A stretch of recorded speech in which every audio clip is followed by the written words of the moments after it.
So when it comes to website performance and page speed, there's some big misunderstanding I think that a lot of people might have as far as things that impact how fast a page loads on the web.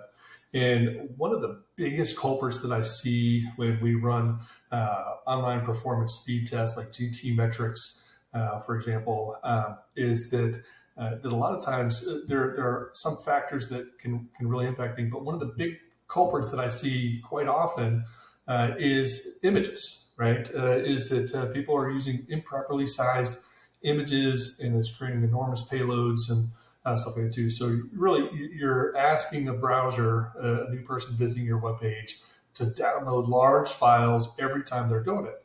And really, a matter of a second or two can make a huge difference in the overall experience and performance of the website. So if performance is really important to you, figuring out how to best optimize your images for display on your page can really get to be a big deal. And there's some subtle nuances and stuff. It's not as easy as just install an image optimizing plugin like Smush, for example, which is one that we really love.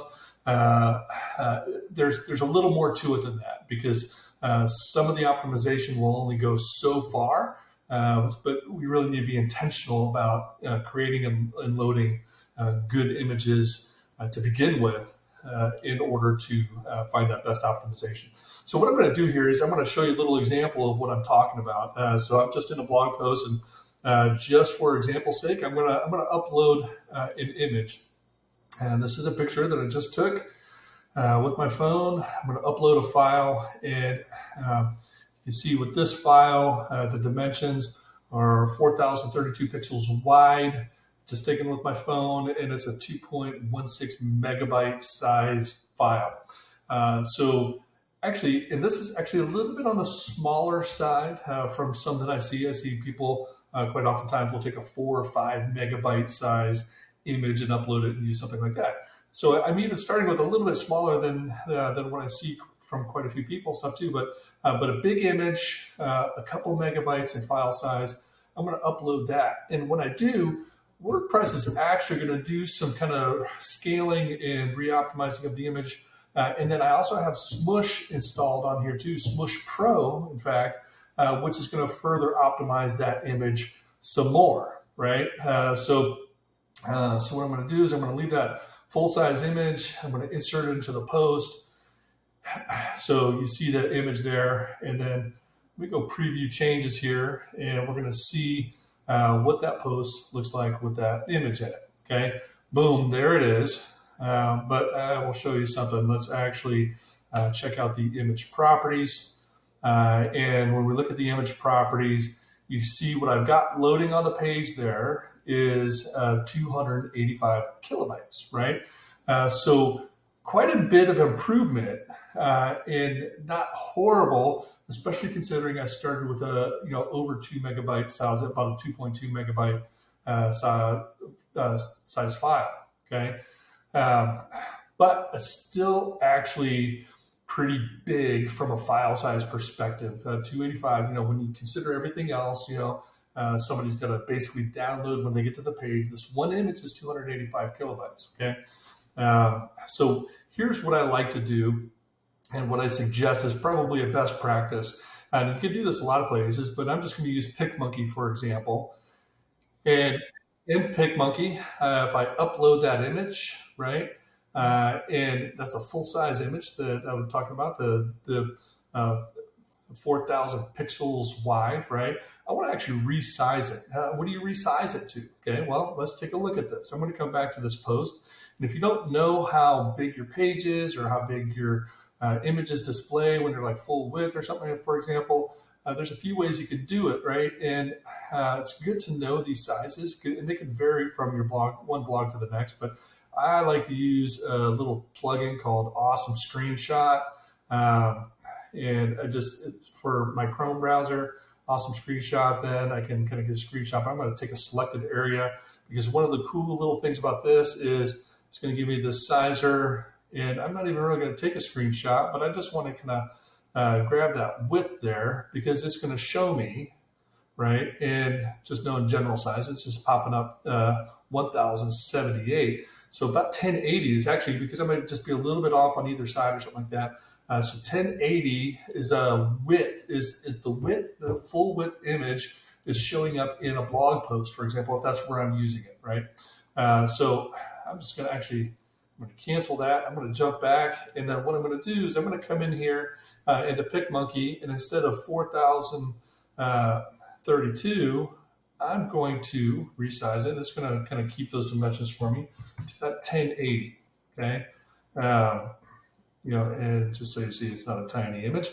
So now that's actually made to be the actual width of my blog post, if that's where I'm going to be using this image, right? And then I apply. And then when I come to download, a couple things you want to do is I want to save that as a JPEG image.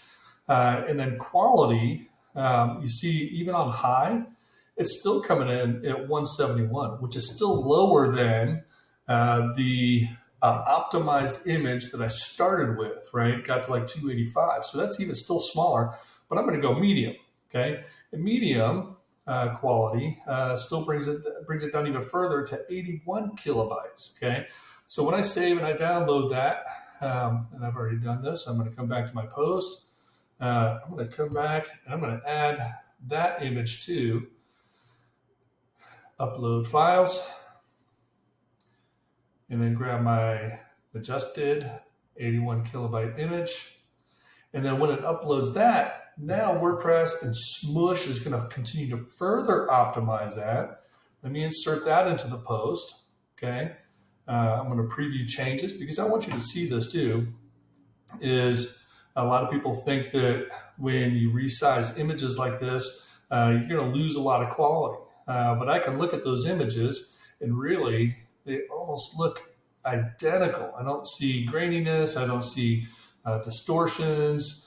It looks like pretty much the same image. But now let me inspect this one and look at those image properties.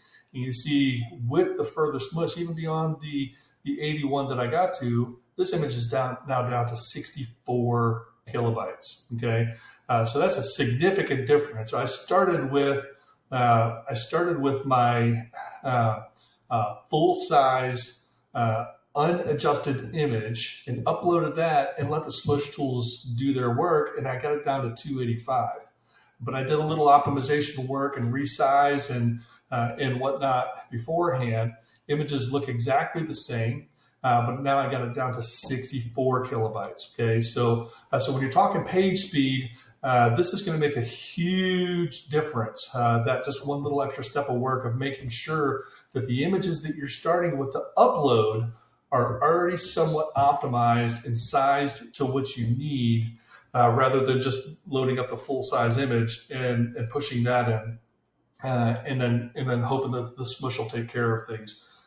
So a little work ahead of time gets you in much better shape with your images, and that will impact your page speed, your website performance, which then I know a lot of people are concerned about too, because that kind of page speed stuff impacts your search engine optimization as well. So just a little tip on performance there. I hope you guys find this helpful. If you have any questions, hit me up in the comments or just hit us up on Twitter or whatever's easy for you. Awesome. Boom. A little fist bump for you on that cool tip.